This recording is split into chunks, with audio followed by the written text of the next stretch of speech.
there's been an issue of uploading those documents due to some issues, but we'll fix that as soon as possible. So in Unit 2, we're dealing with the role of public management in a democratic dispensation. So that's what we're dealing with. So what I want us to understand, I can still hear someone speaking in the background. Maybe I need to stop that. How do I do it? You can't be talking while I'm busy in class. It's gonna disturb the whole thing. Let me just unmute you. Mute you there in the meantime, because it's gonna give us problems. I thought maybe we'll have order in that way. Um, we'll actually respond to questions afterwards. So please, any question for in the meantime, you can just type them there. I'll check them afterwards.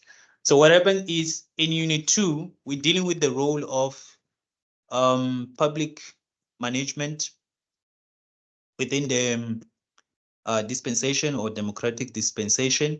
What actually happens there is that we look at how public administration has been introduced within the South African context, looking at your national government, provincial government, as well as local government. So what I was dealing with in Unit 2, we were trying to check. One of the first things that we covered there in Unit 2 was the foundational, or let me just say, the foundation of your RSA Constitution of 1996. For it to even achieve such high standard or such high order, it went through a very, very long process. When we check, it began around 1910 when they're trying to design your first ever South African constitution, which it did not work during the apartheid regime. And then around 1920, they tried 1950, 1990, and so forth until we reached 1996, which was influenced by the adoption of the democratic dispensation. So that's what Unit 2 is all about. So it's all about looking at how public administration has evolved in terms of legislative frameworks. So that's what we're dealing with in Unit 2. So today in Unit 3, what we're actually trying to say here, or what we're actually trying to teach, we're looking at the paradigmatic development of public management. So what is happening here is that public management, or let me just say public administration, has had what we had paradigm shift from its origin. So what actually happened is that it has to start somewhere, or it got introduced somewhere or by someone. So that's what you're going to see across today's slides or today's lesson. So what I'm going to say is that I'm going to try to make it as easy, as simple, so that at least someone who has never heard about the development of public administration can be able to understand. So because of time, let us move and see at the learning outcomes so that you can understand what is it that you must be able to understand after this unit has been done. So we do have learning outcomes, which is you should be able, by the end of this unit, you should be able to outline the paradigmatic development of PAM, which is public management, as a scholarly field of study. And you should be able to clarify the nature of scientific disciplines. The disciplines that we're talking about is found within public administration, the processes or the steps that public administration had to endure or it went through. It's more like the evolution of public administration. So you should be able to describe the nature of PAM as an academic discipline, highlight the nature of disciplinary paradigms, explain what is disciplines, analyze the paradigmatic development of PAM. So before I get into the next slide, what I want us to understand is that as a public administration student, you should be able to define what is public administration by now. So in simple terms, public administration is twofold. You find public administration with a capital P and a capital A. The one that has capital A and capital P, it simply refers to an academic study or academic discipline. That's why they're different. And then you find the other public administration with the smaller letter P and smaller letter A. That one is what we call the practice, or it's more like the activity that takes place within the public sector or the public service. So that's the difference there. So in terms of, or let me just say, if you do find such a question in your assessment number 1, number 2, please make sure that you understand the two difference, or maybe the difference between the two, because you will be confused if you just take them as one. So the one with the capital P with the capital A, public administration, is the study. It's more like your course or this module that you're studying now.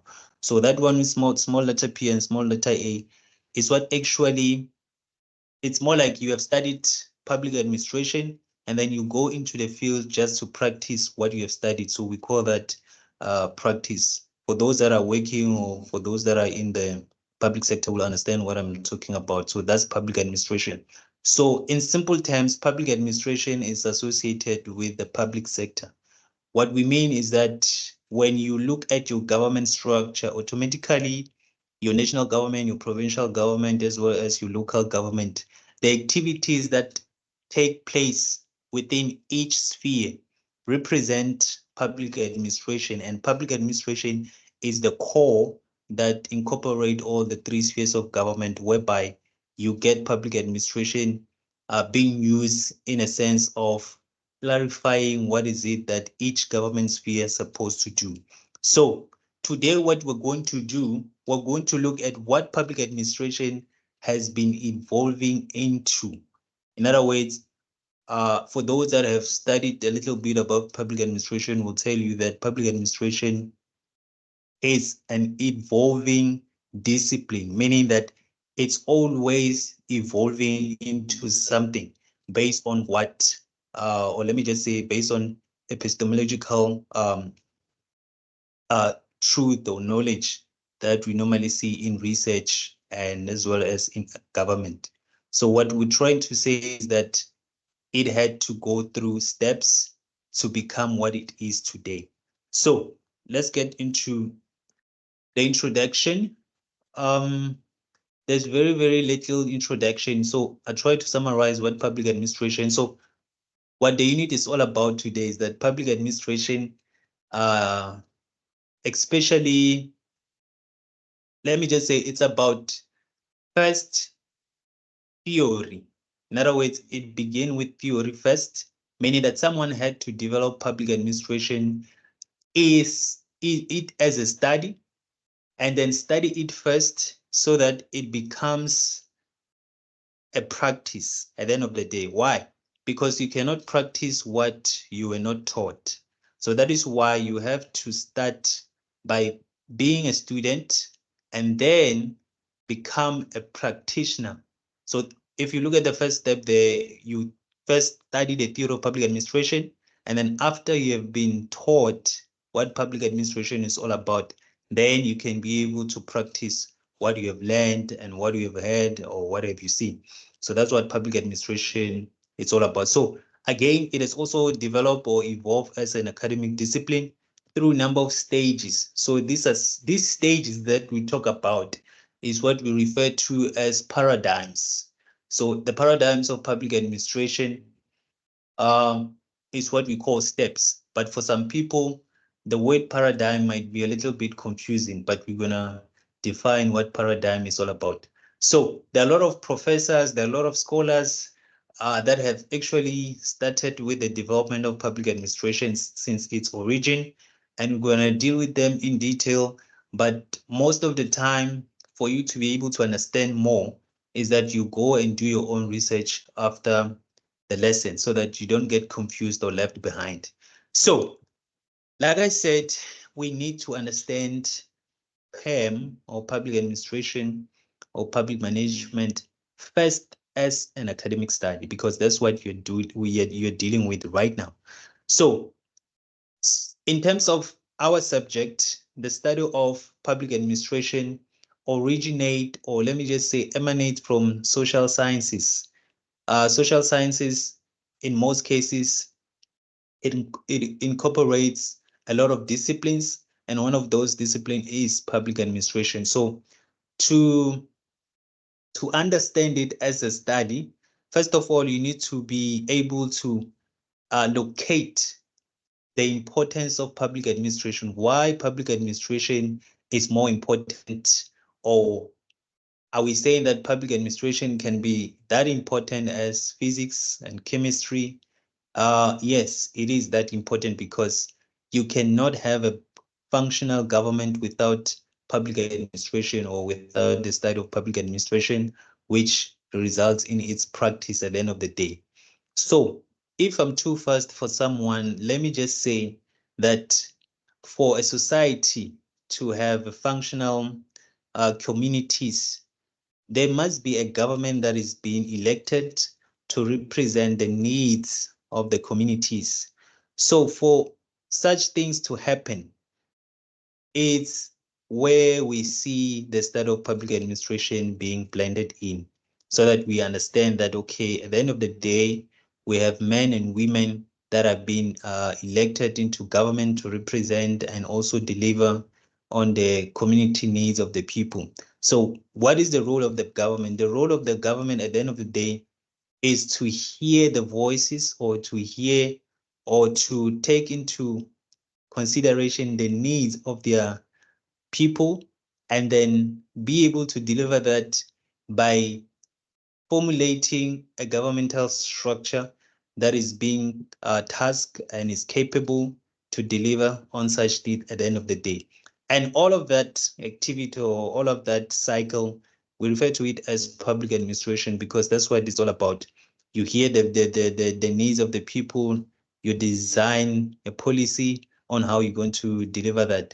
As much as government has all these different departments dealing with different needs, at the end of the day, it's all about listening to the people, designing policies that resonate with the needs of the people, and at the end of the day, having the government to deliver on that.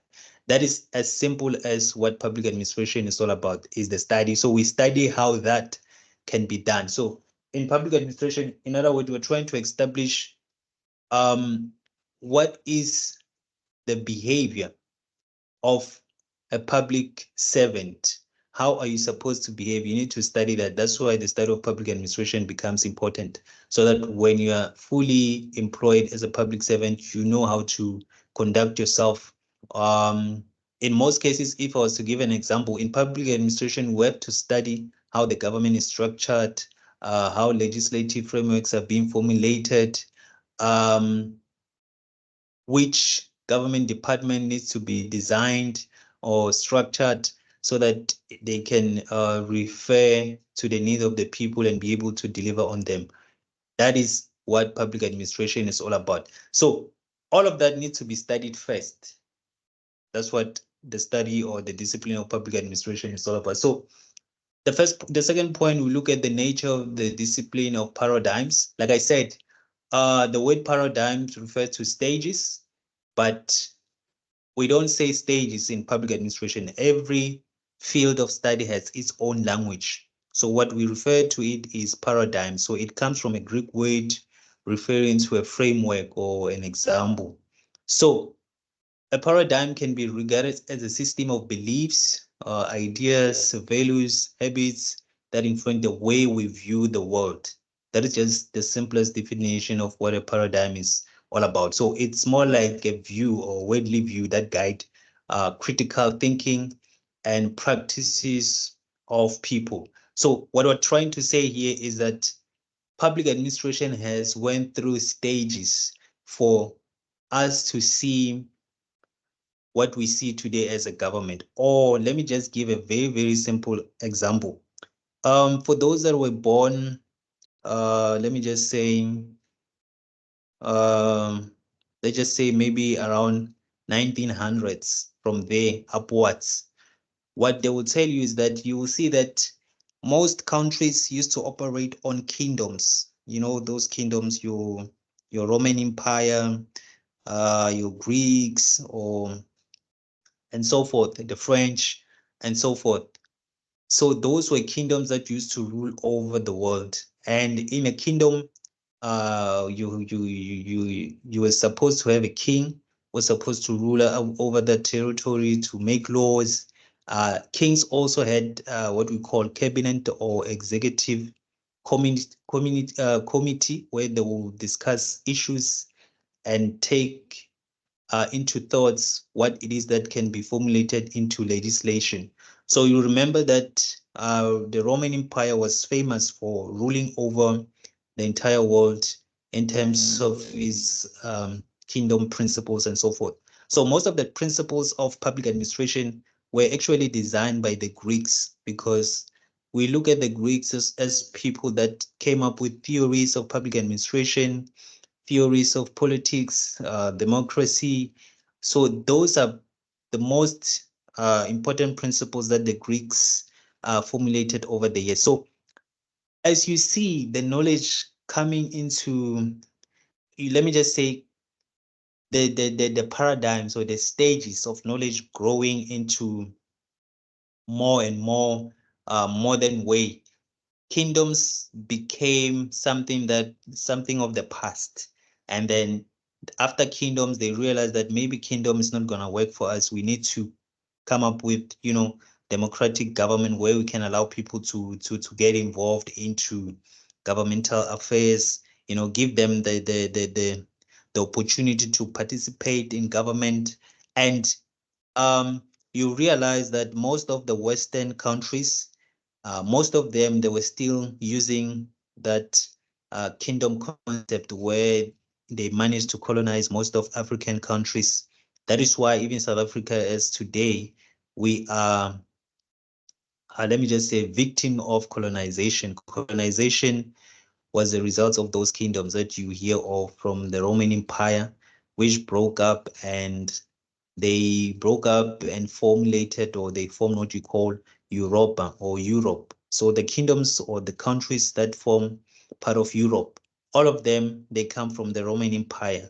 They grew from such kingdoms. That is why most of them, they had the same mentality to colonize other countries, meaning that they go into a certain country and then establish their authority there to take over that place. And they made sure that each and every African country that you see today, their governmental structure is still that of the apartheid regime. So when African countries began to gain their independence around 1980s, most countries got their independence around 1970s. They inherited the apartheid government structure. Even South Africa, when we got our independence in 1994, we inherited the very same old government structure. So as much as other countries were already evolving or developing, we were still trying to get our piece of authority in terms of politics. And then um, other countries were already introducing what we call new public management.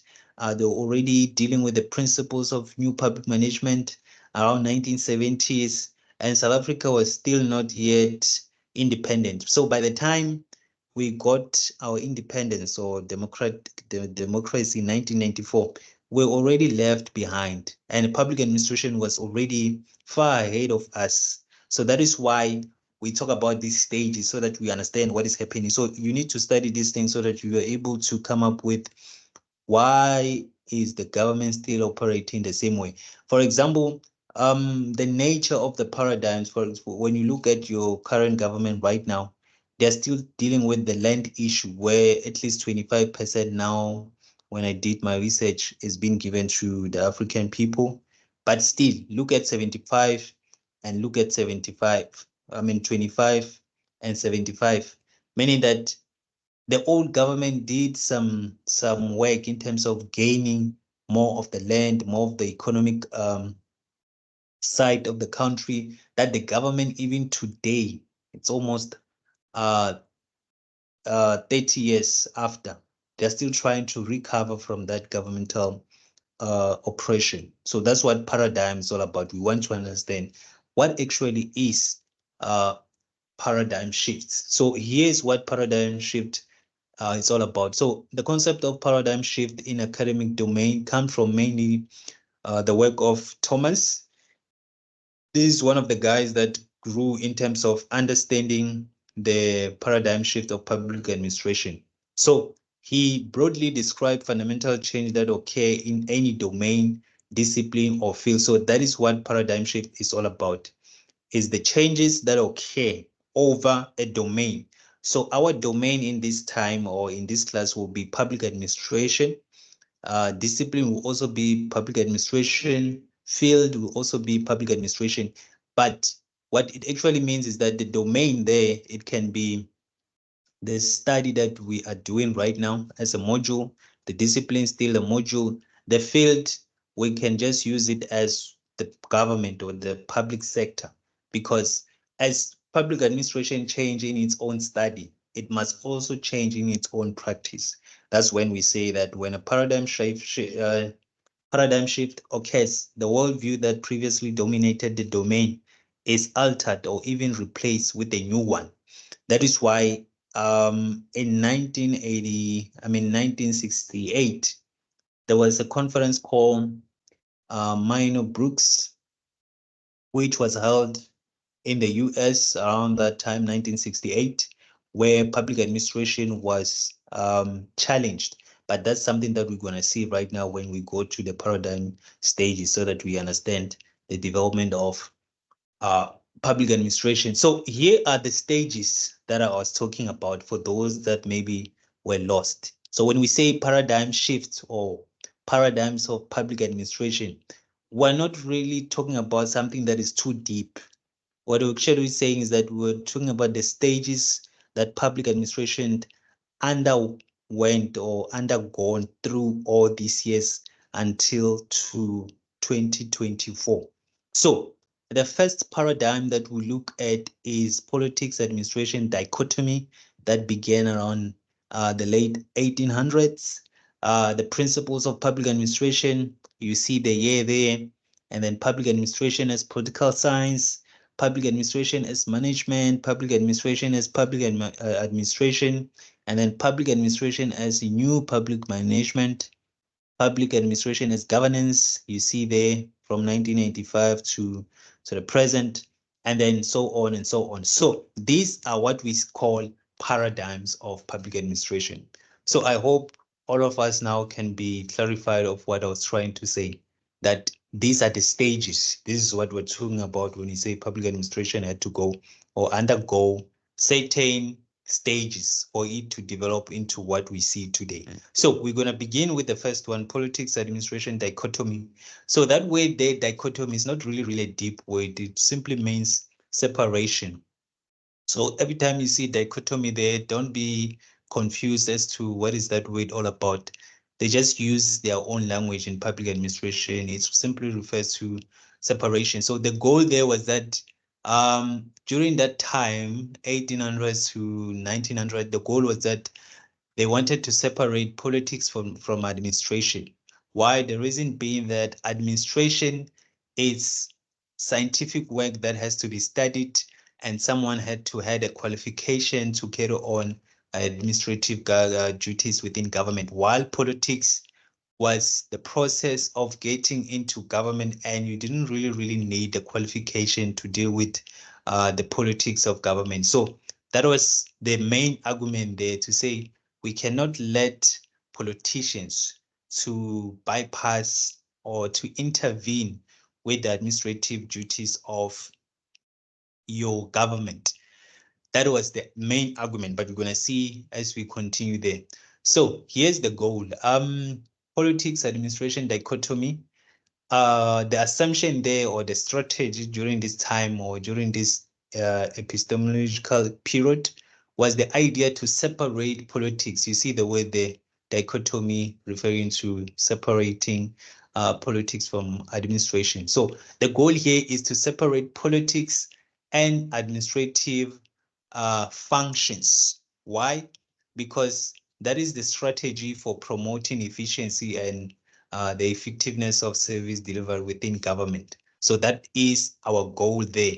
So this period was believed as the most important period of all time within public administration, because what we're trying to say is that we did not want public administration to be similar with that of the private sector. So the first guy that was into this period was what we call, or whom we call, Woodrow Wilson, who was the president of the United States around the 1800s. So he was a young professor when he began the study of public administration. He had to study the effect of politics on administration. So he studied it for years and realized that one of the most common problems within government or within the public sector and the cause of inefficiency was that politicians were intervening with the work of administrators. And that frustrated him in a sense that he got to understand that administrators, we're talking about your director generals, your directors, your HODs, everybody else except the minister of transport or the minister of health, because that guy, as much as is into administration, he's also a politician because he's been appointed by the president. So this is what's all about there. During this period, it was believed that as a strategy for promoting efficiency and effectiveness, or the effective way of running the public sector, is to separate politicians from administrators so that there is no let me just say, fault in terms of distinguishing the roles of a political office bearer as well as an administrator. Very, very important to understand. Now, as we continue here, like I said, Wilson was the first scholar, or let me just say one of the prominent scholars who published an article called The Study of Public Administration that appeared in a journal called Political Science Quarterly of 1887. This article I shared with those that are on ICANN, I believe, but I also share with those that are on VC. So what is the goal there? The goal, like I said, in simple terms, the paradigm or this stage is all about, or was all about, separation of politics and administration, because that brings efficiency. And then again, comparative, oh, here you were trying to analyze similarities between the political and the private organizations. In other words, here what Wilson was trying to do is that when he studied the private organization, he realized that there was less intervention of politicians within the private sector or private organizations, and realized that for it to work well within the public sector, he had to come up with a way of allowing politics to be treated as a different sector or sphere, and allowing administration to be treated as a separate sphere, but working together within government. But again, another thing that he came up with was that politics sets the scene for administration. In other words, we appoint, or let me just say, we elect the government. Within government, we know that from the national government perspective, you have your president and cabinet ministers. So we could refer to them as the executive. So the president is the one that deals with the appointing or the appointment of cabinet ministers. So cabinet ministers, each minister has a responsibility over a specific ministry or specific government department. That is why every government department is led by a politician. We refer to them as a minister. So that minister is the highest, or is the political head of that organization or that government department. So they set the scene for administration. That is why in most cases director generals of government departments are normally are allowed to be appointed by a committee of ministers or the president himself. He does that. That is why when you check, that is the result of what we call the new public management, but we will get into that to understand the appointment. So here, if I was to summarize it for you, it's all about the separation of politics from administrative duties. That's how simple I can summarize it. But you cannot say that within your assessment. You still need to read more to understand what is happening. Now, this is the second paradigm or the stage. We call it the principles of public administration. But I won't go into much detail because of time. I'm just going to summarize. So in 1937, the president of the United States, because this president, they had their own time. The president known as Franklin D. Roosevelt, he was one of the first few presidents within America to come up with, or let me just say, to design a committee on administrative science. Why did he come up with the committee? He wanted to find out how best can he improve government administration. So he appointed two guys called Gulick and Ewick. These were the two best professors of that time, and they developed what we call today post-COP. Post-COP, for those that knows, it stands for planning, organizing, staffing, directing, coordinating, reporting, and budgeting. So that's what this stage is all about. So those that I just mentioned, planning, organizing, staffing, directing, coordinating, reporting, and budgeting, these are the principles of public administration. But again, there was another guy called he was a French scholar who came up with other 14 principles that he designed. But for us to have a focus, we'll only focus on post-COP because those 14 or those other 14 principles that I'm talking about is just addition. You can use that in terms of maybe boosting your discussions. But I will share the document on such so that you get to read more. So these are the principles that are known today. The reason why I say post-COP is because post-COP is one of the most time-tested principles of public administration that have become so well known within public administration. In other words, if you were to ask someone who did public administration and you ask them, what does post-COP stand for? And they don't know. Trust me, they did not understand public administration because post-COP is what you do even within the public sector. You still have to deal with planning. You still have to deal with organizing, staffing, directing, coordinating. You still have to report. You still need to budget. So these are the time-tested principles of public administration. That's how simple I can summarize this page. Now, I'm not going to touch that. I'm just going to share the slide with you. So yeah, these are the principles that Moonley and Relay also try to come up with. The principle of coordination is still part of the post-COP, but here is that he needed people to act together with unity of action, meaning that within government we have government units. So all those units must unite and become one, and that is called coordination. When they coordinate, the Department of Education and another department coordinating to provide better services to the public.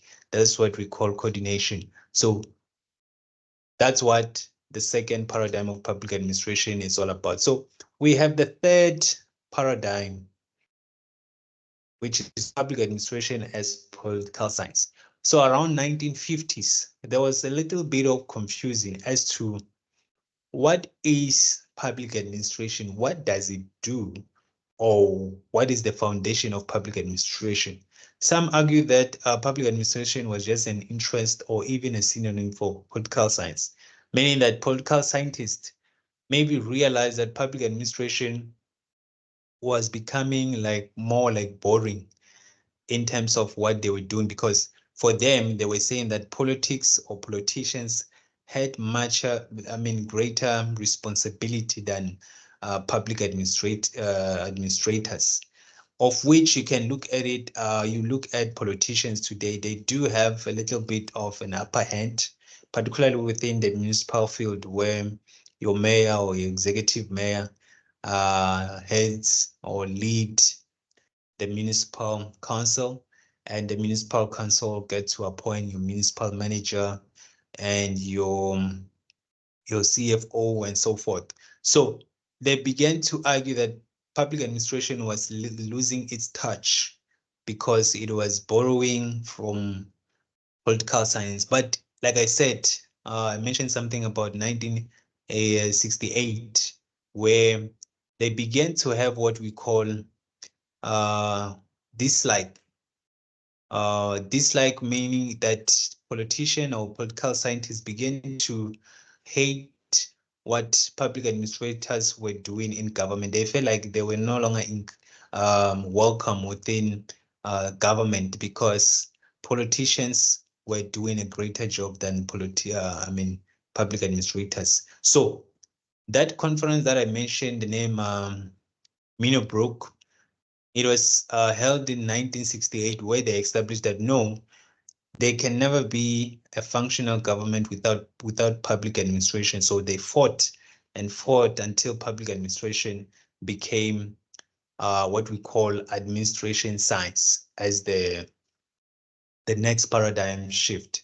So here is public administration gaining its teeth again, getting into the game again, saying that because of the contempt that was shown by political scientists during this paradigm, public administration remain as public administration, but in the sense of administrative science, where it was practiced. So it means that it was beginning to borrow from business and institutional administration and to make various distinctions between government. So this is what the period is all about here. So they wanted to study administrative science more and more in deeper ways to understand the origin of public administration. So I'm trying to summarize what it's all about. So I won't go into them so much. So public administration again around 1970s became or regained its own image and became public administration again. So this is where you see the locus of public administration or the where the field of public administration seemed to have been diminishing, but afterwards it was realized that it cannot die. In other words, the traditional and old manual paper-based system that the old traditional public administration was focusing on, they began to lose its interest by going the route of adopting private sector management practices. This is where the new public management began to emerge, but it was not yet declared as such. But it became more like the nature of public administration. In other words, public administration was beginning to understand that for us to remain relevant, we need to borrow some principles from the private sector.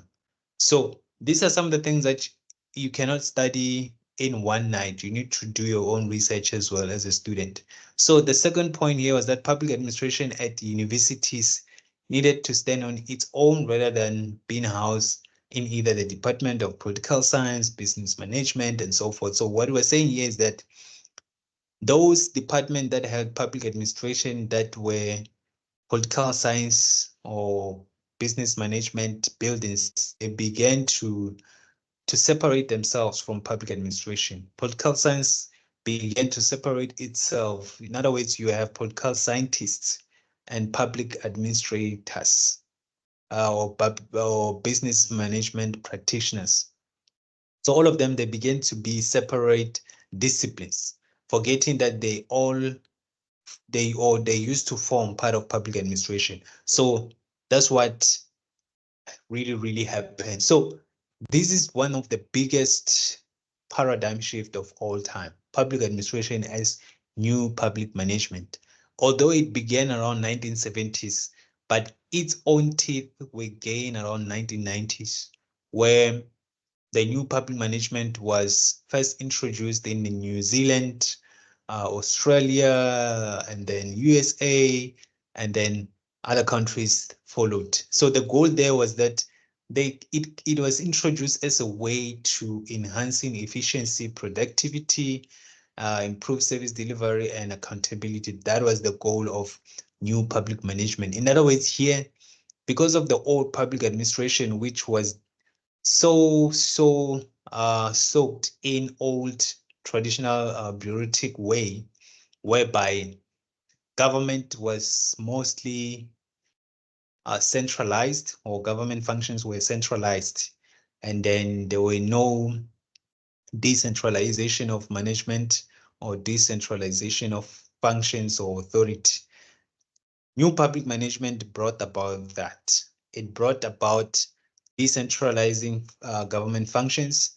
That's why you saw that government had to design various municipalities in all areas that we live at or live in right now. Is because of the new public management that we see there. Because during the apartheid regime, especially in South Africa, we had only few administrators or provincial administrators, your Transvaal, the Cape, and so forth. Those were serving the white minority in most cases. And you see that most South African people were being placed in their, let me just say, tribes, because you see that there are people in Venda, there are people in um, Guyana, there are people, like different people in Western Cape, Eastern Cape. These people were being placed there not because of what they wanted. No, it was because of what we call the Group Areas Act that allowed the government to actually separate people according to their tribes. So that's actually what was the cause. So when we see the new public management come into play, it came as a way to abolish all of that and began to introduce local government. I think it started around the late 2000s. As much as municipalities were already introduced, but they became more and more effective around the late 2000 or the early 2000s. So back then we had around there were a lot of municipalities. I think at some point we had about 800 municipalities, and they became and reduced that number. Today, I think we're at 257 municipalities. That includes your district municipalities, your metropolitan municipalities, as well as local municipalities. So you look at that number and the money that was spent just to get to that number. And still, there seems to be a problem in terms of service delivery. So in our case, across South African government, in 1999, I think it was around July, they introduced what you call new public service regulations.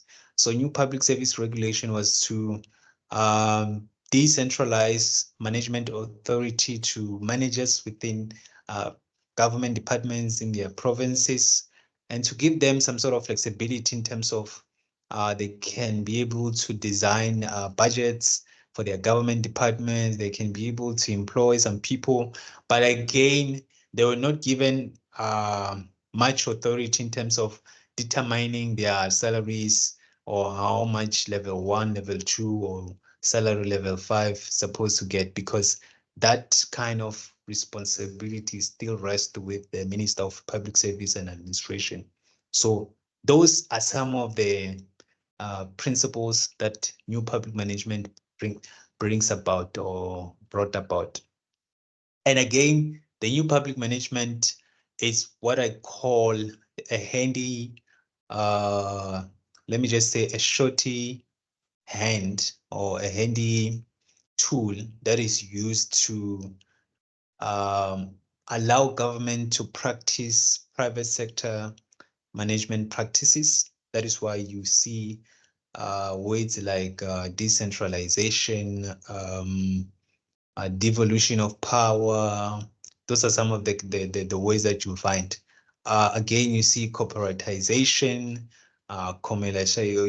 you commercialize, you privatize, you outsource, You use service providers to provide certain services. You use what you call consultants to deal with service delivery that the government is struggling. You have, one of the main principle that has been used, or one of the tools that has been the most common one from new public management, is what we call today's public entities or state-owned enterprises.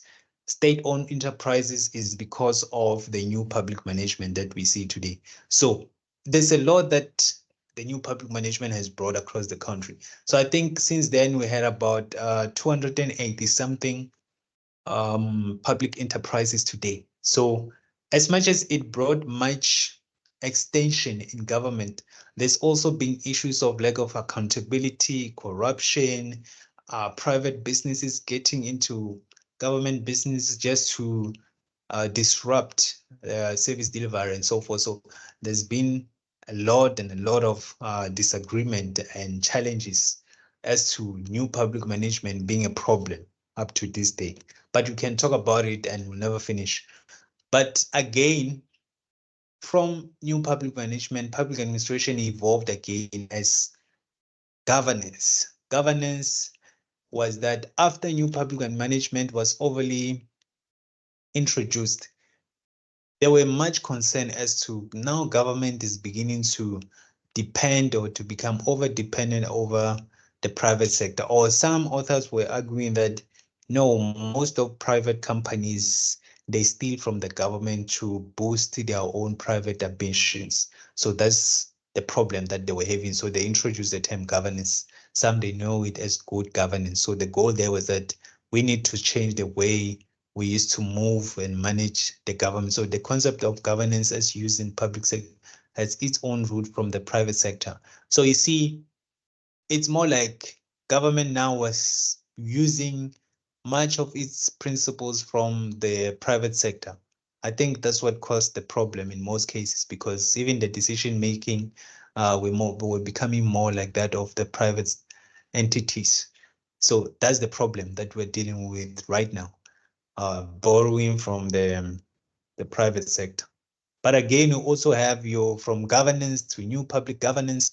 It keeps on changing because when something doesn't work, paradigm shift gets involved to say that no, just because we use private sector principles, it is not a one size fits all prescriptions, because it still has its own cracks and its own problems. So at the end of the day, we still need to have a proper functional government. So that is the steps or the stages of public administration.